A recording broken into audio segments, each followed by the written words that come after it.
अगली class. Trump से फिर नहीं मिलेंगे Modi. Last minute ASEAN summit में प्रधानमंत्री मोदी के न जाने की असल वजह क्या है?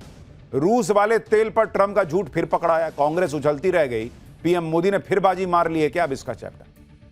अगर डोनाल्ड ट्रंप खुद को सबसे बड़ा खिलाड़ी समझते हैं, पीएम मोदी कम है। ट्रंप नरेंद्र मोदी को फोन पे फोन घुमा रहे थे, कभी जन्मदिन के बहाने, कभी दिवाली के बहाने, लेकिन ट्रंप ने जो सोचा था वो हुआ नहीं। पहले यह कहा जा रहा था कि प्रधानमंत्री नरेंद्र मोदी मलेशिया में होने वाली आसियान समिट में हिस्सा लेने जा रहे हैं। यह समिट 26 से 28 अक्टूबर को होने वाली थी। आसियान समिट के लिए ट्रंप भी मलेशिया आ रहे थे।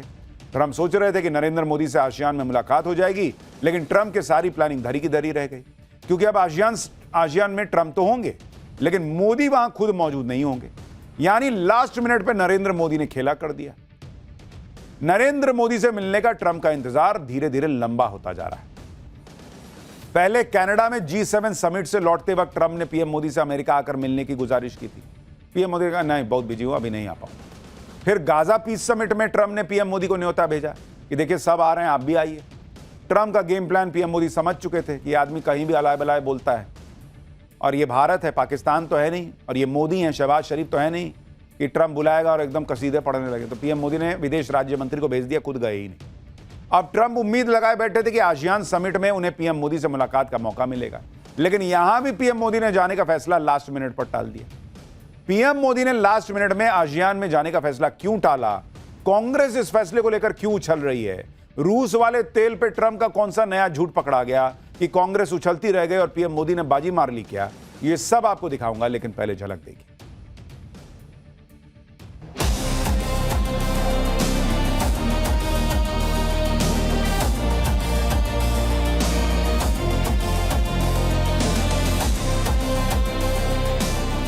Spoke to Prime Minister Modi yesterday. They've been absolutely great.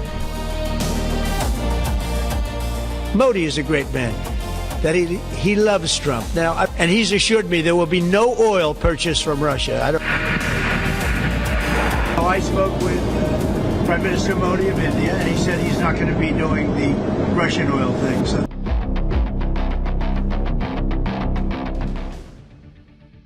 देखिए, ग्लोबल डिप्लोमेसी में आज की सबसे बड़ी खबर यही है कि प्रधानमंत्री नरेंद्र मोदी आसियान समिट के लिए मलेशिया नहीं जा रहे। मलेशिया में आसियान समिट के लिए नहीं जाने का मतलब यह है कि नरेंद्र मोदी और डोनाल्ड ट्रंप की जिस मुलाकात के कयास लगाए जा रहे थे, वो मुलाकात अब हो नहीं पाएगी। आसियान समिट में न जाने के बारे में खुद प्रधानमंत्री मोदी ने सबको बता दिया। इसके बारे में पीएम मोदी की मलेशिया के पीएम से फोन पर बात हुई, जिसके बाद पीएम मोदी ने खुद ट्वीट करते हुए लिखा कि मलेशिया के प्रधानमंत्री अनवर इब्राहिम के साथ गर्मजोशी से बातचीत हुई, उन्हें आसियान समिट की अध्यक्षता करने के लिए बधाई दी और समिट की सफलता के लिए शुभकामनाएं दी। आसियान समिट में वर्चुअल तौर पर शामिल होने और आसियान भारत के बीच व्यापक रणनीतिक साझेदारी को और मजबूत करने के लिए उत्सुक हो। यानी आज यह कंफर्म हो गया कि आसियान की मीटिंग में पीएम मोदी खुद फिजिकली न जाकर वर्चुअली, यानी कंप्यूटर के जरिए जो है वर्चुअल तरीके से वहां पर मौजूद रहे। पीएम मोदी से फोन पर बातचीत करने के बाद आसियान समिट की अध्यक्षता कर रहे मलेशिया के पीएम अनवर इब्राहिम ने भी बयान जारी किया। उन्होंने पीएम मोदी को आसियान समिट के लिए मलेशिया नहीं पहुंचने की वजह भी बताई। मलेशिया के पीएम अनवर इब्राहिम ने लिखा कि भारत के प्रधानमंत्री से इस महीने के अंत में कुआलालंपुर में होने वाले 47वें आसियान शिखर सम्मेलन के आयोजन पर चर्चा की। उन्होंने बताया कि भारत में चल रहे दीपावली के उत्सव की वजह से वो वर्चुअल तौर पर समिट में शामिल होंगे। आगे मलेशिया के पीएम ने लिखा कि वो पीएम मोदी के फैसले का सम्मान करते हैं और भारत के सभी लोगों को दीपावली की शुभकामनाएं देते हैं। लेकिन जैसे ही बात कंफर्म हुई कि पीएम मोदी आसियान की मीटिंग के लिए मलेशिया अब नहीं जा रहे हैं, वैसे ही कांग्रेस एकदम उछल पड़ी। कांग्रेस ने वही पॉलिटिक्स शुरू कर दी कि नरेंद्र मोदी ट्रंप के सामने पड़ना नहीं चाहते और इसलिए आसियान नहीं जा रहे। कांग्रेस ने कहा कि पिछले कई दिनों से अटकलें चल रही थी कि प्रधानमंत्री मोदी कुआलालंपुर सम्मेलन में जाएंगे नहीं जाएंगे। अब यह लगभग तय हो गया कि पीएम वहां नहीं जाएंगे। इसका मतलब है कि कई विश्व नेताओं से गले मिलने, फोटो खिंचवाने और खुद को विश्वगुरु बताने के कई मौके हाथ से निकल गए। पीएम मोदी ने वहां नहीं जाने की वजह साफ है, वे राष्ट्रपति ट्रंप के सामने नहीं आना चाहते जो वहां मौजूद होंगे। उन्होंने कुछ हफ्ते पहले मिस्र में गाजा शांति शिखर सम्मेलन में शामिल होने का निमंत्रण भी इसी वजह से ठुकरा दिया था। सोशल मीडिया पर राष्ट्रपति ट्रंप की तारीफ में संदेश पोस्ट करना एक बात है, लेकिन उस व्यक्ति के साथ आमने सामने होना जिसने 53 बार ऑपरेशन सिंदूर रोकने का दावा किया है, 5 बार यह कहा कि भारत ने रूस से तेल खरीदना बंद करने का वादा कर दिया है, यह दूसरी बात है। यह उनके लिए काफी जोखिम भरा है। प्रधानमंत्री शायद अब उस पुराने हिट बॉलीवुड गाने को याद कर रहे होंगे बच के रहना रे बाबा, बच के रहना। कांग्रेस का गजब हाल है। पिछले दिनों गाजा पीस समिट में जिस तरह से पाकिस्तान के पीएम शहबाज शरीफ पूरी तरह ट्रंप के सामने बिछे हुए थे, उसके बाद पूरी दुनिया समझ चुकी है कि पीएम मोदी बार बार ट्रंप को गच्चा क्यों दे रहे हैं। भाई ट्रंप चाहते हैं कि दुनिया में हर कोई उनकी तारीफ करे, हाँ में हाँ मिलाए, पूरी दुनिया में उनका डंका बजे। लेकिन यह नया भारत है, पीएम मोदी नए भारत के प्रधानमंत्री हैं।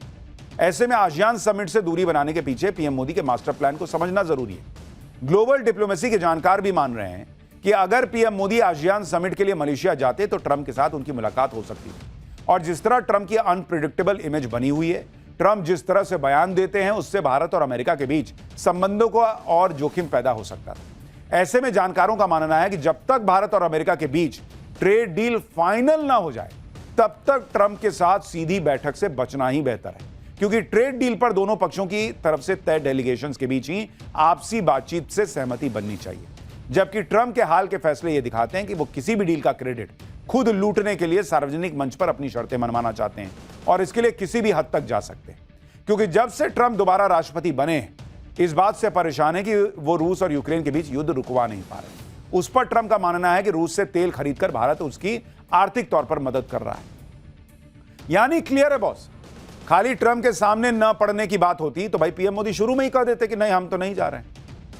लेकिन प्रधानमंत्री मोदी एक बहुत सुलझे हुए राजनीतिज्ञ की तरह वो ये वेट करते रहे कि भाई ये अगर ट्रेड डील फाइनल हो जाती है तब तो चला जाए, और उसके बाद भाई बातचीत होगी, ट्रंप कुछ बोलेगा तो मुंह पे सुना देंगे।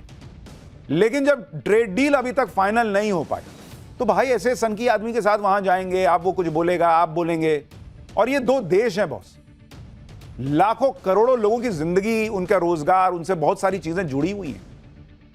आप तू में थोड़े ही करेंगे, और हम शहबाज शरीफ और पाकिस्तान थोड़े ही हैं कि ट्रंप पीछे घूमेगा और हम ऐसे आंख मारेंगे, हाँ बॉस अभी लेटता हूं मैं आपके चरणों में। ये होना नहीं है। तो नरेंद्र मोदी को जब दिख गया कि भाई वहां अभी डील फाइनल नहीं हुई है तो क्यों इसमें जाना, जाओ तुम रहो अपना। ट्रंप माहौल तो खूब बना रहे थे कि नरेंद्र मोदी से फेस टू फेस मीटिंग का रास्ता क्लियर हो जाए, और इसके लिए अमेरिका से क्या क्या संकेत दिए जा रहे थे वो भी देखिए। भाई अमेरिका की तरफ से संकेत मिलने लगे थे कि भारत और अमेरिका के बीच जल्दी ही ट्रेड डील फाइनल होने वाली है। ट्रंप प्रशासन के सूत्रों के हवाले से यह भी दावा किया जाने लगा कि भारत पर लगने वाला टैरिफ 50% से घटकर 15% हो सकता है।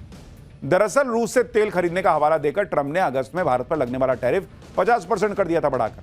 लेकिन अब ट्रंप पीएम मोदी से बातचीत का हवाला देकर खुद एक तरफा दावा कर रहे थे कि पीएम मोदी ने भरोसा दे दिया है कि अब रूस से तेल खरीदेंगे ही नहीं। सुनिए रूस से भारत के तेल खरीदने पर ट्रंप ने आसियान समिट से ठीक पहले क्या बयान दिया था, और अब खुद ट्रंप कैसे खुद को एक्सपोज कर रहे हैं, कैसे उनका झूठ पकड़ा गया है, वो भी दिखाऊंगा।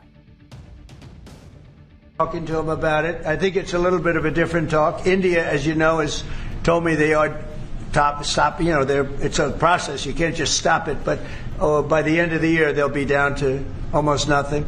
That's a big thing. That was almost 40% of the oil. India, they've been great. Spoke to Prime Minister Modi yesterday. They've been absolutely great. China's a little bit different. You know, they're a little bit different relationship they have with Russia. It was never good, but because of Biden and Obama, they got forced together. They should never have been forced. Donald Trump के साथ दिक्कत यही है, एक तो हर बात का credit लेने की आदत है, दूसरी बात गलत दावे ठोक देते हैं। भारत ने रूस से तेल खरीदना बंद नहीं किया, यह हम आपको लगातार आंकड़ों के साथ बता रहे हैं, लेकिन ट्रंप ये बात कहते रहते हैं। उधर कांग्रेस इसी में उछल जाती है कि अरे बाप रे, ट्रंप ने कह दिया तो इससे बड़ा ब्रह्मवाक्य क्या हो सकता है। डोनाल्ड ट्रंप खुद कितने अनप्रिडिक्टेबल हैं, इसे इस तरह से समझिए कि ट्रंप ने रूस और यूक्रेन के बीच युद्ध रुकवाने के लिए पहले तो रूस के राष्ट्रपति पुतिन से मुलाकात की, पुतिन की खूब तारीफ की है। मुलाकात के बाद फोन पर पुतिन के साथ ट्रंप की लंबी बातचीत भी हुई। दोनों नेताओं के बीच एक बार फिर बुडापेस्ट में मुलाकात होना भी तय हो चुका था, लेकिन यह मुलाकात भी अचानक रद्द हो गई और ट्रंप ने कह दिया कि वो पुतिन के साथ मुलाकात में समय बर्बाद नहीं करना चाहते। दरअसल सूत्रों का दावा है कि इस मुलाकात के लिए ट्रंप ने पुतिन के सामने रूस के साथ पुतिन के सामने यूक्रेन के साथ युद्ध रोकने की शर्त रख दी थी, जिसे पुतिन ने सिरे से खारिज कर दिया। ट्रंप इतने भड़क गए कि उन्होंने सिर्फ पुतिन के साथ मुलाकात ही नहीं कर दी, बल्कि रूस पर नए प्रतिबंध लगाने का ऐलान कर दिया। अमेरिका ने रूस की दो सबसे बड़ी तेल कंपनियों रोजनेफ्ट और लुकाइल पर बैन लगा दिया। रूस की ये दोनों तेल कंपनियां हर दिन 31 लाख बैरल तेल का एक्सपोर्ट करती हैं और अकेले रोजनेफ्ट कंपनी ग्लोबल तेल प्रोडक्शन का 6% और रूस के कुल तेल उत्पादन का करीब आधा हिस्सा एक्सपोर्ट करती है। खास बात यह है कि भारत रूस की इन दोनों तेल कंपनियों से तेल खरीदता है। अब इस बात को समझिए, भाई ट्रंप ने क्या कहा कि मोदी ने कह दिया है मुझे फोन पे कि हम रूस से तेल नहीं खरीदेंगे, यही ना कर रहे हैं, इसी पे ना कांग्रेस कह रही है कि हो गया, नरेंद्र सरेंडर हो गया। लेकिन आप इस बात को समझिए कि अगर भारत ने रूस से तेल खरीदना बंद कर दिया होता, जिस तरह के ट्रंप दावे कर रहे हैं और कांग्रेस उछल रही है, इतनी पॉलिटिक्स हो रही है, तो अगर भारत ने रूस से तेल खरीदना बंद कर दिया तो ट्रंप ने रूस की तेल कंपनी पर प्रतिबंध क्यों लगाया बॉस? भाई जब तेल ही नहीं खरीद रहा है भारत, आप कह रहे हो, तो वो तेल कंपनियां तो अपने नुकसान में जाएंगी, रूस को वैसे ही पैसा नहीं मिलेगा। तो अगर भारत ने तेल खरीदना बंद कर दिया तो उस पर सैंक्शन क्यों लगाए? और सैंक्शन लगा रहे हो इसका मतलब भारत ने बंद नहीं किया है। सीधा मतलब यह है कि भारत रूस से अब भी तेल खरीद रहा है और ट्रंप लाख प्रेशर करने डाल रहे हैं, लेकिन भारत को झुका नहीं पा रहे। इसलिए अब ट्रंप को रूसी तेल कंपनियों को टारगेट करना पड़ रहा है, क्योंकि मोदी तो सुने नहीं, माने नहीं। तो एक काम करते, तेल कंपनी पे ही सैंक्शन लगा दो। जहां तक रूस से तेल खरीदने की बात है तो भारत ने क्लियर कट कहा है कि देश हित ऊपर है, जब तक फायदा होगा खरीदेंगे, नहीं होगा जिस दिन फायदा उस दिन बंद कर देंगे। सूत्रों के मुताबिक भारत की सरकारी तेल कंपनियां रूस की तेल कंपनियों पर बैन के बाद हालात की समीक्षा कर रही हैं। कोई भी फैसला लेने से पहले देश के लोगों के हितों को सर्वोच्च प्राथमिकता दी जाएगी। फिलहाल भारतीय तेल कंपनियों के तेल खरीद पर कोई असर नहीं पड़ेगा, क्योंकि भारत की सरकारी तेल कंपनियां सीधे रूस की तेल कंपनियों से तेल नहीं खरीदती, बल्कि यूरोप की उन मध्यस्थ कंपनियों के जरिए तेल खरीदती हैं जो अमेरिका के नए प्रतिबंधों के दायरे से बाहर है। और हमने आपको सूत्रों के हवाले से पिछले हफ्ते ही खबर, या उसके पहले भी शायद बताया था कि भारतीय तेल कंपनियों को कोई ऐसा संदेश या ऑर्डर सरकार की तरफ से नहीं है कि काम करो, तेल खरीदना कम करो। उनको एक ही संदेश है कि भाई आपका देश का हित होना चाहिए। हाँ, ये जरूर है कि भाई पहले रूस से तेल खरीदने में जितना फायदा हो रहा था अब उतना नहीं हो रहा है, तो आगे देखिए भविष्य में क्या होगा फायदा अगर उतना नहीं होगा तो। लेकिन रूस की तेल कंपनियों पर भी ट्रंप का बैन 21 नवंबर से लागू होना है, इसलिए फिलहाल भारत की सरकारी तेल कंपनियां 21 नवंबर के बाद आने वाले शिपमेंट्स को ही रिव्यू कर रही हैं और तेल सप्लाई पर कोई असर न पड़े इसके लिए पहले ही मिडिल ईस्ट और अफ्रीका में नए विकल्प ढूंढने शुरू कर दिए। लेकिन इतना तो क्लियर हो गया कि भारत नहीं रुका तो तेल कंपनी पे सैंक्शन लगाना पड़ा ट्रंप को। ट्रंप ने सोचा होगा कि रूस की तेल कंपनियों पर बैन लगाने से मोदी पुतिन बैकफुट पर आ जाए और उनकी बातें मान लेंगे, लेकिन ये ट्रंप भूल गए कि अमेरिका ही नहीं पश्चिमी देशों के तमाम प्रतिबंधों के बाद भी पुतिन पिछले 3 सालों से यूक्रेन के खिलाफ युद्ध जारी किए और इस बार भी ट्रंप के नए प्रतिबंधों का पुतिन ने अपने अंदाज में जवाब दिया है। एक तरफ तो रूस ने यूक्रेन पर हमले तेज कर दिए, दूसरी तरफ पुतिन ने अपने न्यूक्लियर पावर का दम दिखाया। पुतिन की निगरानी में रूस ने जबरदस्त न्यूक्लियर ड्रिल की, जिसमें जमीन, आसमान और हवा में न्यूक्लियर अटैक की क्षमता को परखा गया। न्यूक्लियर ड्रिल के दौरान रूस की इंटरकॉन्टिनेंटल बैलिस्टिक मिसाइल और घातक क्रूज मिसाइलें टारगेट की तरफ उड़ान भरती नजर आईं। रूस ने दावा किया कि ड्रिल के दौरान उनकी सेना ने सभी टारगेट्स पूरे कर लिए। तो यानी यहां पर ट्रंप का मामला कमजोर दिखा। ट्रंप जो तैयारी सो करें तो करें, लेकिन मुनीर, मसूद अजहर, हाफिज सईद क्या तैयारी कर रहे हैं जरा वो देखिए। 150 रुपए की फीस, रोज 40 मिनट ऑनलाइन क्लास। मुनीर और मसूद अजहर महिला आतंकियों की ब्रिगेड ऐसे बना रहे हैं क्या? हाफिज सईद का पैगाम तैयार, मुनीर, सैफुल्लाह मिलकर फिर क्या बड़ा प्लान कर रहे हैं भारत के खिलाफ? अब इसका